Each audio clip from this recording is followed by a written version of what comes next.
Hello everyone, स्वागत है आपका आज की क्लास में और मैं हूं आपका नेट वाला भैया। हाँ जी, तो सर अब बूस्टर सीरीज हो गई है खत्म। तो चलिए फिर से वही कंटिन्यू करते हैं अपने क्लास को रात के 9 बजे, है ना। मिलते हैं पेपर 2 कॉमर्स के लिए, है ना, और पेपर 1 के लिए 8 बजे। तो आज क्या पढ़ेंगे सर उससे पहले लास्ट क्लास में क्या पढ़ाया था ये तो बता दीजिए। सर लास्ट क्लास में वर्ल्ड बैंक ग्रुप से जो फाइनेंशियल के जो प्राइवेट इंस्टीट्यूशन थे उसके बारे में डिटेल में चर्चा करी थी, और उसी के बाद हमारा चैप्टर 6 जो था वो हो गया था जी खत्म। आज क्या पढ़ेंगे सर? आज हम लोग पढ़ेंगे रीजनल इकोनॉमिक इंटीग्रेशन। क्या होता है आइए चलते हैं क्लास में और देखते हैं। नहीं, हाँ जी सर, ये देखिए रीजनल इकोनॉमिक इंटीग्रेशन क्या होता है, इसके लिए मैंने कुछ लिख रखा है क्योंकि आपको पता है कि नोट्स है तो सब कुछ है। आइए चलते हैं नोट्स में। क्या बोल रहा है? बोल रहा है रीजनल इकोनॉमिक इंटीग्रेशन क्या होता है। देखिए कहता है कि हमें पता है कि क्या बात पता है कि इंटरनेशनल ट्रेड में, क्या इंटरनेशनल ट्रेड में हर कंट्री अपने इंपोर्ट को करने के लिए लगाती है जी ट्रेड बैरियर्स। क्या हर कंट्री अपने इंपोर्ट को करने के लिए क्या लगाती है जी ट्रेड बैरियर्स। और इस ट्रेड बैरियर की वजह से कंट्रीज के बीच में बिजनेस करने में होती है जी प्रॉब्लम। ध्यान से देखिएगा, मैंने बोला कि हमें ये बात पता है कि इंटरनेशनल ट्रेड में हर कंट्री अपने इंपोर्ट को करने के लिए लगाती है जी क्या ट्रेड बैरियर्स, है ना। हाँ जी सर, और इस ट्रेड बैरियर की वजह से कंट्रीज के बीच में बिजनेस करने में होती है जी प्रॉब्लम, है ना। बैरियर की वजह से क्या होती है प्रॉब्लम, और इसी प्रॉब्लम को सॉल्व करने के लिए कुछ कंट्रीज आपस में मिलकर करती है जी कुछ एग्रीमेंट्स। क्या करती है? एग्रीमेंट, जिससे बिजनेस को करने में क्या हो सके इजी हो जाए, बिजनेस करना आसान हो जाए। तो फिर क्या बोला मैंने बोला और इस प्रॉब्लम को सॉल्व करने के लिए कुछ कंट्रीज आपस में मिलकर क्या करती है जी कुछ एग्रीमेंट, और उस एग्रीमेंट की वजह से क्या हो जाएगा कि सर बिजनेस आसान हो जाएगा। और इसे ही हम क्या कहते हैं? इसे ही हम कहते हैं जी इकोनॉमिक इंटीग्रेशन। देखिएगा जी, होता क्या है कि आपको बहुत अच्छे से पता है कि सर हम लोग सब कंट्रीज ना अपने ज्यादा से ज्यादा चाहती क्या है कि हम एक्सपोर्ट ज्यादा से ज्यादा करें और इंपोर्ट कम करें। अब क्या होता है, क्योंकि इंपोर्ट कम करना चाहती है तो उस वजह से कंट्रीज क्या लगा देती है ट्रेड बैरियर, और ट्रेड बैरियर की वजह से बिजनेस करने में तो होती है परेशानी। तो बिजनेस करने में परेशानी होती है तो उसी परेशानी को सॉल्व करने के लिए कुछ कंट्रीज जो जिसको क्षेत्रीय कंट्रीज बोलते हैं, जैसे आसपास वाली जो कंट्रीज है वो मिलके कुछ करती है जी अपने, बोलते हैं ना जैसे हम लोग का गुट होता है एक दोस्त वाला, तो वैसे ही कुछ दोस्तों का क्या बना लेती है, एक गुट बना लेती है, जिसको हम लोग क्या बोलते हैं रीजनल इकोनॉमिक इंटीग्रेशन। क्यों बनाती है ये चीज? ताकि बिजनेस को फ्री फ्लो किया जा सके। नहीं, हाँ जी, तो उसको क्या बोलते हैं? उसको बोलते हैं जी इकोनॉमिक इंटीग्रेशन। और क्या बोला कि और इस इकोनॉमिक इंटीग्रेशन को जो डिवाइड किए गए हैं लेवल में, किसमें गया? इस इकोनॉमिक इंटीग्रेशन को जी डिवाइड किया गया है लेवल में, जिसमें ये कंट्रीज आपस में मिलकर ये डिसाइड करती है कि हमें किस लेवल में ट्रेड करना है।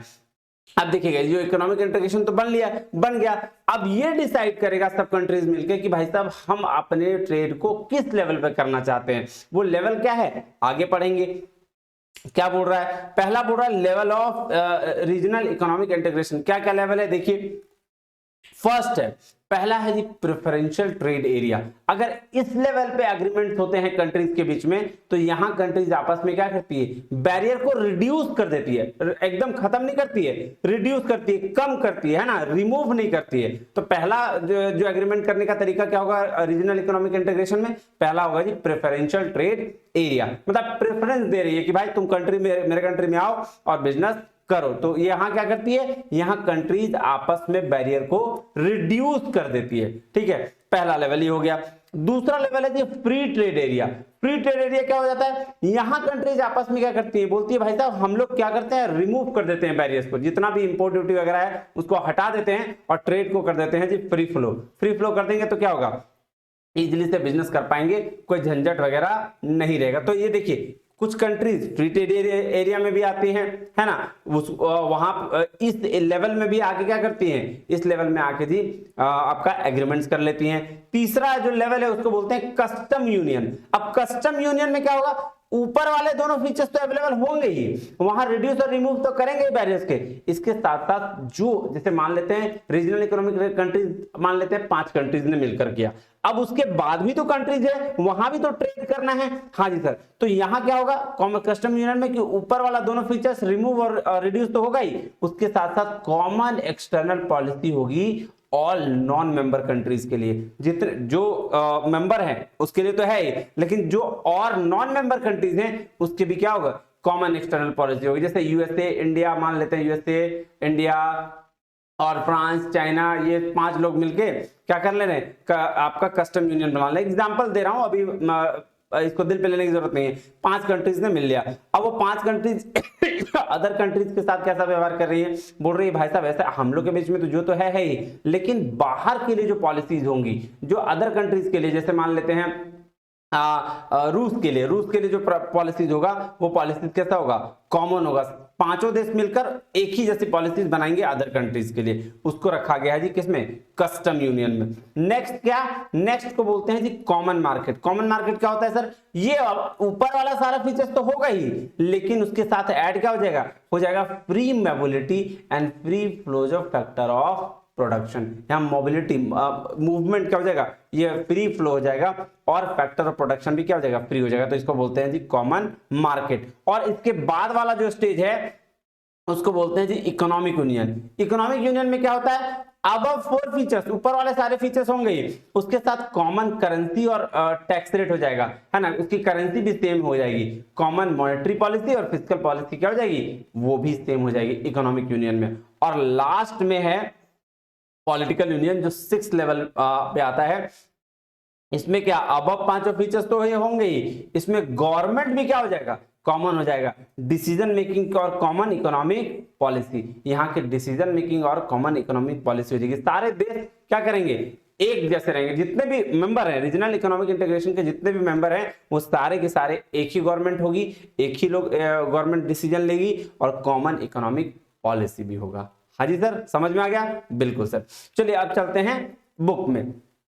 आइए देखिए क्या कहता है बुक, ये देखिएगा कह रहा है economic integration is an arrangement, क्या है अरेंजमेंट है, among the nation that typically include the reduction और एलिमिनेशन ऑफ ट्रेड बैरियर्स। क्या कर रहा है, elimination of trade barriers and the coordination of monetary and fiscal policies. कह रहा है economic integration aims to reduce cost for both consumer and producer and to increase trade between the countries involved in the agreement। Economic integration क्या करता है जी, दोनों consumer और producer दोनों के लिए क्या करता है, रेट कम करता है, रिड्यूस कर देता है क्या कॉस्ट को, और क्या करता है कंट्रीज जो इन्वॉल्व हैं उसके लिए ट्रेड करना आसान कर देता है। कह रहा है economic integration is sometimes referred to as a regional integration as it often occurs among the neighboring nation। बोल रहा है इसको कभी कभी रीजनल इंटीग्रेशन भी बोल देते हैं, क्यों, क्योंकि इसमें जो कंट्रीज होती है वो नाइबर कंट्रीज होती है, आसपास वाली कंट्रीज। अरे भाई हम लोग बोलते हैं ना अपना अपना गुड फ्रेंड सर्कल वाला कि भाई हम लोग अपने अपने फ्रेंड है, तो अब आसपास वाले लोग तो सपोर्ट करते ही है ना, तो उसी तरीके से ये आसपास वाले कंट्रीज क्या करती है, मिलकर ट्रेड करना चाहती हैं।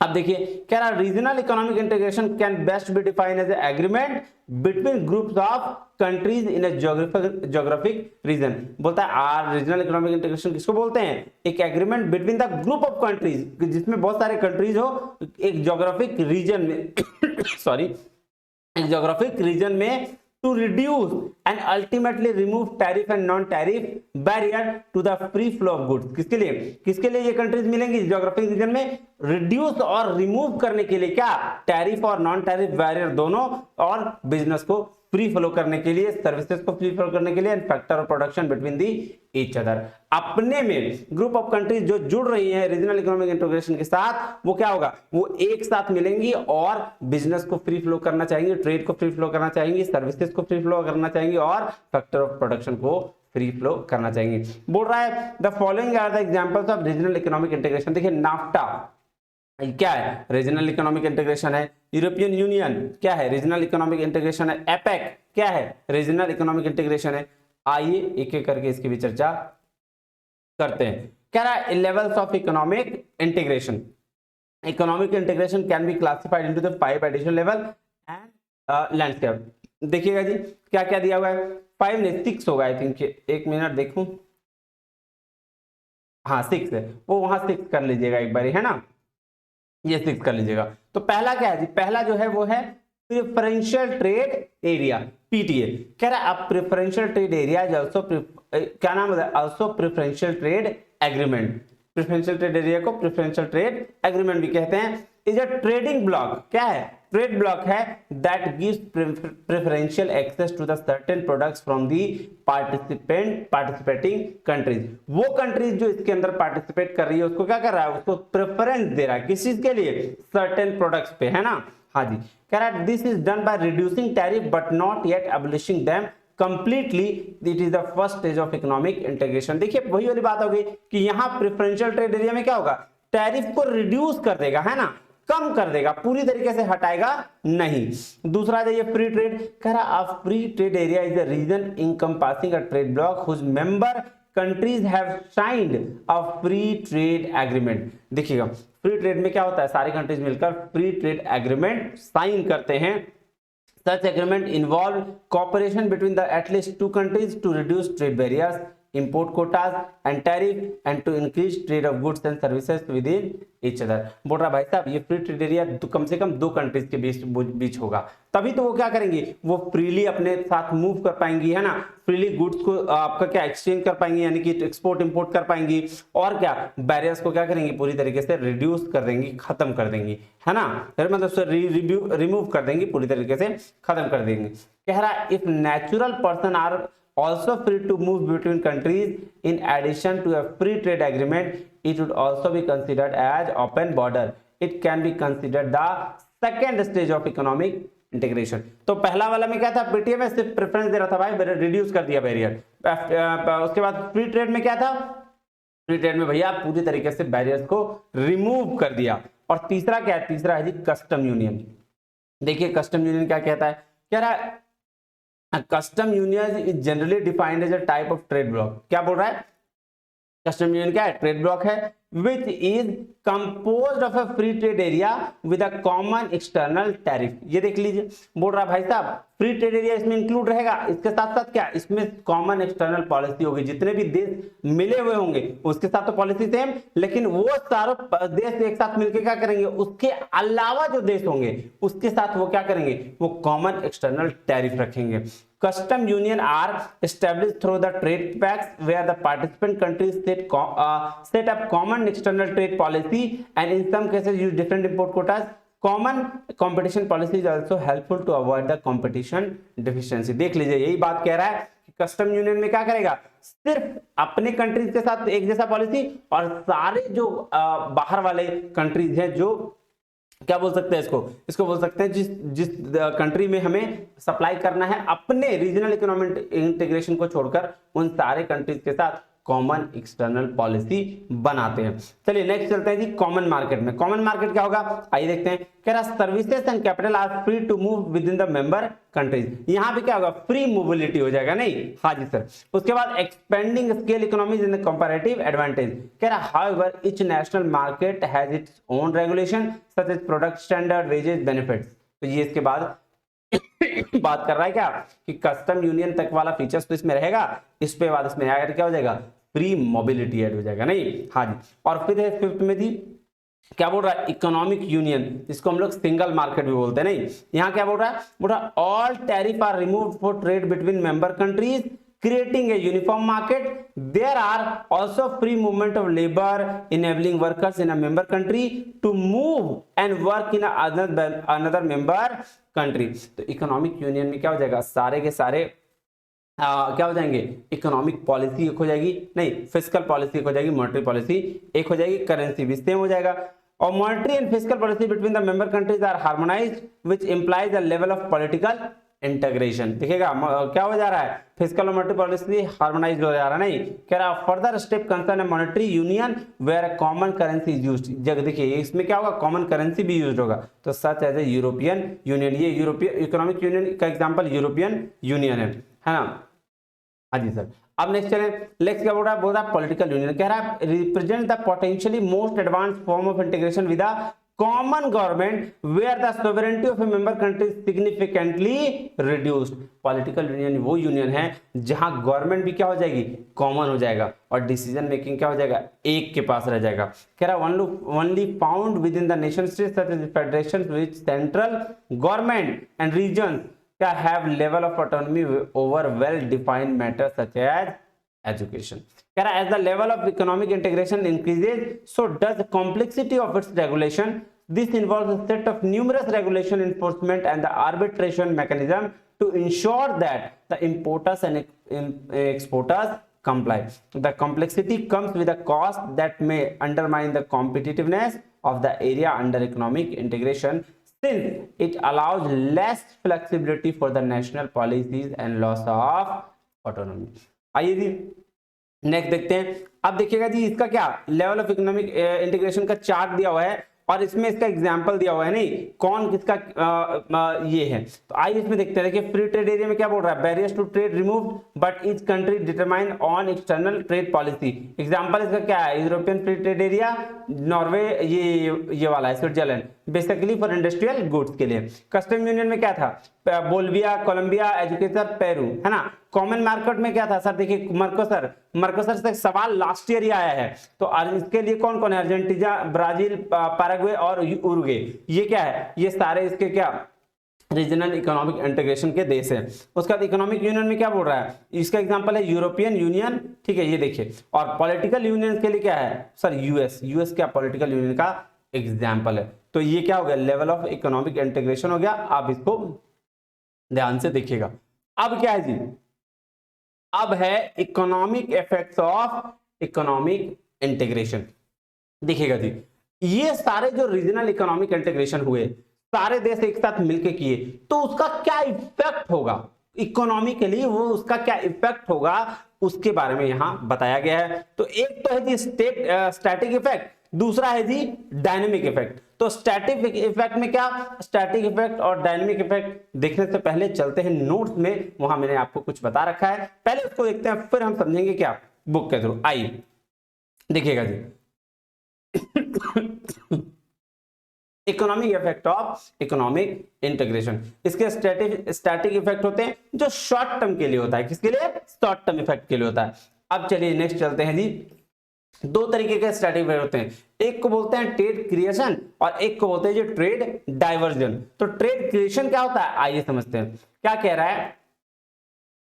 है, प्रोडक्शन शिफ्ट टू, किस ध्यान दीजिएगा, production shift to more efficient member countries from inefficient domestic और आउटसाइड कंट्रीज। बोल रहा भाई साहब कहां प्रोडक्शन चला जाता है, जो प्रोडक्शन जो प्रोड्यूस करती है कोई भी कंट्रीज, उसका मोर एफिशिएंट मेंबर कंट्रीज में जाता है, किससे, इनएफिशिएंट कंट्री से। इसका अगर सिंपल साधारण बात बोलें तो जिसके पास ज्यादा कैपेसिटी है ये चीज उसके पास चला जाता है, किससे, बिना कैपेसिटी वाले लोगों से, है ना, इसको बोलते हैं। कह रहा है it also mean that consumption shift from as a highest cost producer to a lowest cost producer and trade therefore expand.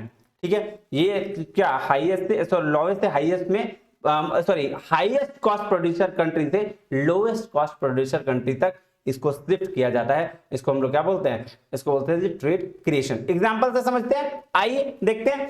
बोलता है मान लीजिए कि 3 कंट्रीज है जो शूज का प्रोडक्शन करती है, किसका प्रोडक्शन करती है जी, शूज का, जैसे नेपाल, फ्रांस और ये 3 कंट्रीज है, और उसे इंडिया में सेल करना चाहती है। जो शूज का प्रोडक्शन करेगी तो उसको कहीं ना कहीं तो बेचना पड़ेगा ना इंटरनेशनल ट्रेड में, तो वो कहां बेचेगी, इंडिया में बेचेगी। अब शूज की जो क्वालिटी है बिल्कुल एक जैसी है, मतलब ये मान के चला है कि भाई साहब जो तीनों कंट्रीज शूज का प्रोडक्शन कर रही हैं वो एक जैसी क्वालिटी वाली कर रही है, शूज में कोई भी डिफरेंशिएट नहीं है। तो बट प्राइसिंग 3 कंट्रीज का अलग अलग है। अब तीनों कंट्री का प्राइसिंग अलग अलग कैसे है देखिएगा, देखिएगा ये तीनों कंट्रीज क्या करना चाहती है, इंडिया में शूज बेचना चाहती है, कौन, नेपाल, यूएस और फ्रांस। ठीक है, अब जो कंट्रीज नेपाल है, ठीक है, नेपाल में शू का प्रोडक्शन, वही शू 1500 रुपए में बनाती है नेपाल, यूएस उसको कितना में बनाती है, 2000 रुपए में बनाती है, पर पीस की बात कर रहा हूं। एक जोड़ी जूते का प्राइस 1500 रुपए नेपाल प्रोडक्शन कॉस्ट उसका आता है, उसके बाद यूएस वाले का 2000 आता है, फ्रांस वाले का 3000 आता है। अब देखिएगा होता क्या है कि यूएस और फ्रांस के साथ इंडिया का अच्छा रिलेशन था? नहीं, इंडिया का बहुत अच्छा रिलेशन था। तो इसके साथ इंडिया वाले ने क्या किया, इसके लिए इंपोर्ट ड्यूटी लगा दी ओनली 10%। कितना लगा दिए जी? ओनली 10%। अब इसका प्राइस कितना हो जाएगा? 2000 प्लस 2000 का 10% यानी कि 200 रुपया। तो 2200 रुपया में क्या हो जाएगा? इंडिया में जूता मिल जाएगा। उसी तरीके से इंडिया वाले से फ्रांस के लिए क्या था? 3000 और प्लस 10% यानी कि इसको 3300 रुपये में मिलेगा। लेकिन भाई साहब चूंकि नेपाल के साथ इसके अच्छे संबंध नहीं थे, तो इंडिया ने क्या किया? 10% से बढ़ाकर सीधा 50% कर दिया। कितना कर दिया? 50% कर दिया। तो 50% करने की वजह से क्या होगा? इसका प्राइस कितना हो गया? 1500 से बढ़ के 2250 रुपया हो गया। तो आप मुझे बताइए कि ये दिक्कत है कि नहीं? हाँ सर। अभी तक क्या कर रही थी इंडिया? ये काम अप्लाई कर रही थी और यूएस से जूता मंगा रही थी। हाँ, यूएस क्या था? यूएस का प्राइस प्रोडक्शन कॉस्ट ज्यादा है, लेकिन फिर भी सिर्फ इंपोर्ट ड्यूटी की वजह से इंडिया अभी तक क्या कर रही थी? इंडिया अभी तक मंगा रही थी किससे? यूएस से।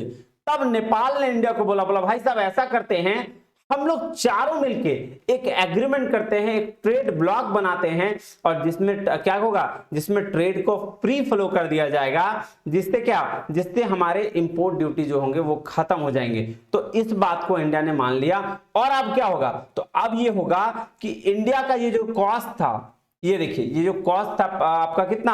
50% नेपाल के लिए, तो वो सीधा सीधी खत्म हो जाएगा। वो खत्म हो जाएगा। तो अब नेपाल जूता कितना में बेच सकता है? सर 1500 रुपया में। तो जो जूता यूएस से इंडिया 2200 में खरीद रहा था, वही जूता का अब कितना में खरीदेगा? सेम लेवल 1500 रुपए में खरीदेगा। किससे? नेपाल से। तो इसको बोलते हैं जी क्या? इसको बोलते हैं जी ट्रेड क्रिएशन। जहां पे एक इनएफिशिएंट कंट्री क्या कर रही थी? इंडिया को दे रही थी क्या? अपना सामान। अब क्या हो गया? ट्रेड ब्लॉक होने की वजह से, ट्रेड क्रिएशन की वजह से जो इफिशिएंट कंट्री है उसको मिल गया क्या? प्रोडक्शन। और वो क्या करने लगी? वो सेल करने लगी यहां इंडिया में। समझ में आई बात? हाँ जी सर। तो बात यही लिखा है कि अच्छी फ्रेंडशिप है, तो इसने 10% इंपोर्ट ड्यूटी लगाया, बट नेपाल की खराब रिलेशन की वजह से इसको 50% दिया गया, जिसकी वजह से नेपाल ट्रेड नहीं कर पा रहा है। तो अब नेपाल बोलेगा कि आइए ट्रेड को फ्री फ्लो करते हैं और बैरियर्स को हटाते हैं और चलो चारों कंट्रीज मिलकर एक ट्रेड ब्लॉक बनाते हैं। ठीक है, जिससे इंडिया को शूज 1500 रुपया में मिल जाएगा। क्यों मिल जाएगा जी? मिल जाएगा क्योंकि प्रोडक्शन आप नेपाल करेगा। किसकी वजह से? सर इंपोर्ट ड्यूटी की वजह से। तो प्रोडक्शन शिफ्ट कहां हो गया? इनएफिशिएंट कंट्रीज से मोर एफिशिएंट कंट्रीज में। समझ में आ गया सर? ट्रेड क्रिएशन क्या होता है? ट्रेड क्रिएशन का मतलब जो कंपनी बहुत ज्यादा अच्छी है वहां पे, या फिर जो कंट्रीज बहुत ज्यादा अच्छा प्रोडक्शन कम रेट में कर दे रही है, हम प्रोडक्शन को कहां ले जाएंगे? उसके पास ले जाएंगे। तो उसको बोलते हैं ट्रेड क्रिएशन। अब आ जाइए दूसरा है ट्रेड डाइवर्जन। ट्रेड डाइवर्जन क्या हो रहा है? जस्ट अपोजिट, कि production shift to inefficient country from sufficient country. जो कंट्री अच्छा प्रोडक्शन अच्छे रेट में कर रही थी, हम अपने क्या किए? हम उसको इनएफिशिएंट कंट्रीज में डाइवर्ट कर दिए। कैसे? कैराइट also means the trade shift from a lower cost producer to the outside union higher cost producer. जो कंट्रीज लोअर कॉस्ट में गुड्स को प्रोड्यूस कर रही थी, हम उसको कहां कर दिए? हायर कॉस्ट प्रोड्यूसर कंट्री के साथ कर दिए। देखिए इसका भी एग्जांपल बड़ा अच्छा दिया गया। कैसे ऐसे हो गया? सर ये सेम प्रोसीजर कि सर नेपाल कितना मंगा रहा था, देख लीजिए यही वाला एग्जांपल ले लीजिए कि 2000 का। आप देखिए ये सिंपल सा बात समझिएगा ध्यान से कि अब क्या कर रहा था ये नेपाल, फ्रांस और यूएस तीनों से गुड्स क्या आ रहा था, यानी कि जूता क्या होता? प्रोडक्शन हो रहा था। तो इंडिया का क्या था?